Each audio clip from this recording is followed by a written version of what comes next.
انجم صاحب ممبئی سے، جس رسی پر ناپاک کپڑے سکھائے جاتے ہیں اس پر پاک کپڑے سکھائے جا سکتے ہیں یا اس رسی کو پاک کرنا پڑے گا؟ دیکھو، اگر ناپاکی گیلی تھی اور رسی پہ آپ نے کپڑے ڈال دیے اور وہ گیلی ناپاکی والا حصہ رسی پہ لگ گیا تو پھر رسی ناپاک ہو گئی. تو ایسے ہی ناپاک رسی پہ آپ جب گیلے کپڑے ڈالیں گے تو وہ بھی ناپاک ہو جائیں گے. تو اس لیے اگر ناپاک کپڑے ناپاک تھے مگر خشک ناپاکی تھی، گیلی نہیں تھی، تو ناپاکی خشک ہو چکی، جیسے پیشاب لگا ہوا تھا بچوں کی شلوار یا پینٹ وغیرہ پر اور وہ پیشاب خشک ہو گیا، وہ پینٹ آپ نے ڈال دی تار پہ تو خشک پیشاب ہے نا، وہ تو رسی کو ناپاک نہیں کرے گا. تو اس لیے اس میں آپ دوسرے کپڑے سکھا سکتی ہیں.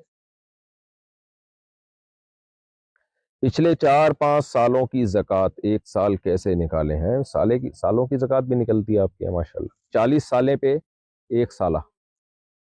اچھا خیر، 4-5 سالوں کی زکوٰۃ ایک ساتھ کیسے نکالیں؟ جب کبھی ہمارے پاس 2 لاکھ تھے، کبھی 3 لاکھ، اب یاد نہیں تو حساب کیسے لگائیں؟ خود آپ نے غفلت کی ہے اور آپ اپنی ٹینشن میری طرف ٹرانسفر کر رہے ہیں کہ آپ کیسے لگائیں. بھائی آپ کو پتا ہوگا کہ ہر سال جس تاریخ کو آپ کی زکوٰۃ نکلتی ہے اس تاریخ کو آپ کے پاس کتنے پیسے تھے. تو زکوٰۃ سال میں ایک اسپیسیفک ایک تاریخ کو نکلتی ہے، خوب سمجھ لیں، یعنی حساب ایک تاریخ کو لگایا جاتا ہے. تو آپ نے غور و فکر کرنا ہے. جیسے آپ کی زکوٰۃ فرض کریں یکم رمضان کو نکلتی ہے، تو آپ نے دیکھنا ہے، پیچھے ماضی میں جانا ہے، ہر سال یکم رمضان کو آپ کے پاس کتنے پیسے تھے. ایک اندازہ لگا لیں. اگر آپ کا خیال ہوگا 2 لاکھ روپے تھے تو احتیاطاً 2.5 لاکھ کر دیں اس کو آپ، تاکہ کم زکوٰۃ نہ نکلے، زیادہ نکلے. تو ایسے اندازہ لگا کے آپ ہر سال کی زکوٰۃ نکالیں. اب یہ آپ نے ہی اندازہ لگانا ہے. نماز میں سمیع اللہ لمن حمیدہ کے بعد ربنا لک الحمد امام اور مقتدی دونوں کو کہنا ہوگا. دیکھیں، امام سمیع اللہ لمن حمیدہ بھی کہتا ہے، ربنا لک الحمد بھی کہتا ہے، لیکن مقتدی صرف ربنا لک الحمد کہیں گے، سمیع اللہ لمن حمیدہ مقتدی نہیں کہیں گے. ہم نے سنا ہے کہ جب اللہ ناراض ہوتا ہے تو سجدے کی توفیق چھین لیتا ہے. یہ بات مجھے سمجھ نہیں آتی کہ اللہ سجدے کی توفیق کسی سے کیوں چھینے گا.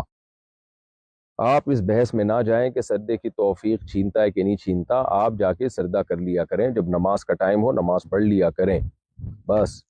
باقی اللہ تعالیٰ سجدے کی توفیق چھینتا ہے، اس کا مطلب یہ ہے کہ جب انسان برے اعمال کرتا ہے تو پھر برے اعمال کی توفیق ہی ملتی ہے اس کو، اچھائی کی طرف اس کا ذہن نہیں جاتا، تو ہر عبادت میں پھر کمی آتی ہے.